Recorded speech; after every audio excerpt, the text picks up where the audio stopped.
nongeye gusuhuza abakunzi ba Pi Network. Inkuru mbazaniye ni kuvuga ngo hari transaction yakozwe muri Pi ikorwa hoherezwa biliyoni imwe za Pi coin kuri wallet.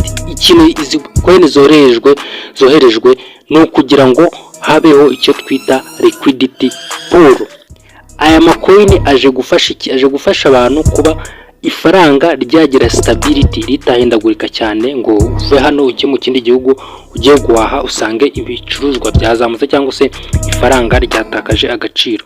Iyi liquidity pool rero ngiye kuyibasobanura n'impamvu bakoze ino transaction.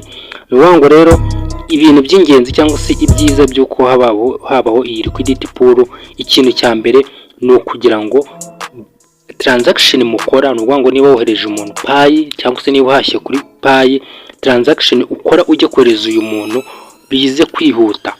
Ngo kugira ngo bize kwihuta kandi igiciro ntigihindagurike, nicyo bakorera ibi ngibi. Ngo igiciro ntigihindagurika kandi transaction ugakora transaction mu buryo bwiza kandi bwihuse.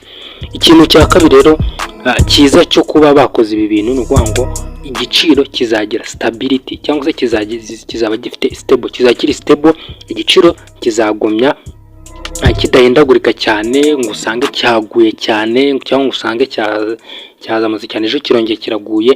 Gusa ibundi iyo tuvuze price stability tureba mu rwego rwo kuba igiciro kitamanuka cyane ngo gitakaze agaciro.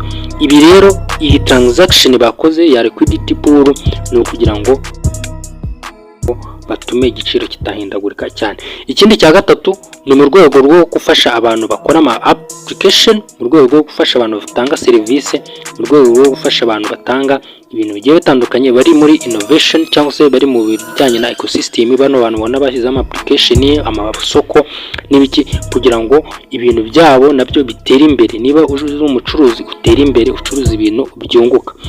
Ikindi ni mu rwego rwo guteza imbere icyo twakwita nka transaction n'ama business na e-commerce cyangwa se aba consumers bakaba nabo babona iterambere binyuze muri Pi. Ngo ikindi ni mu rwego rwo kongera umuvuduko wa ecosystem. Ngo ecosystem twarebye hari za Pi map, hari n'andi masoko agiye atandukanye acururiza kuri ecosystem ya Pi. Murabizi ko bari bavuze ko hari ama application agera muri 20 agomba gucururiza kuri Pi. Ubwo rero bivuze ko aya application nayo aragira imbaraga, agiye stability. Ngo agiye stability kwera iki kintu cya liquidity pool. Ngayo ko rero ubu rero ni steps n'ubundi izatuma Pi Network ikora ibintu biri serious kandi ikagira uruhare runini mu bijyanye na decentralized finance. Ngo decentralized finance companies zigiye zitandukanye zishobora no kuba zakoresha Pi mu bijyanye na transaction, mu bijyanye no gufatanya mu buryo bworoshye mu kuzamura, mu gukreatinga iterambere rihamye binyuze muri Pi Network kwera iki kintu cya liquidity pool.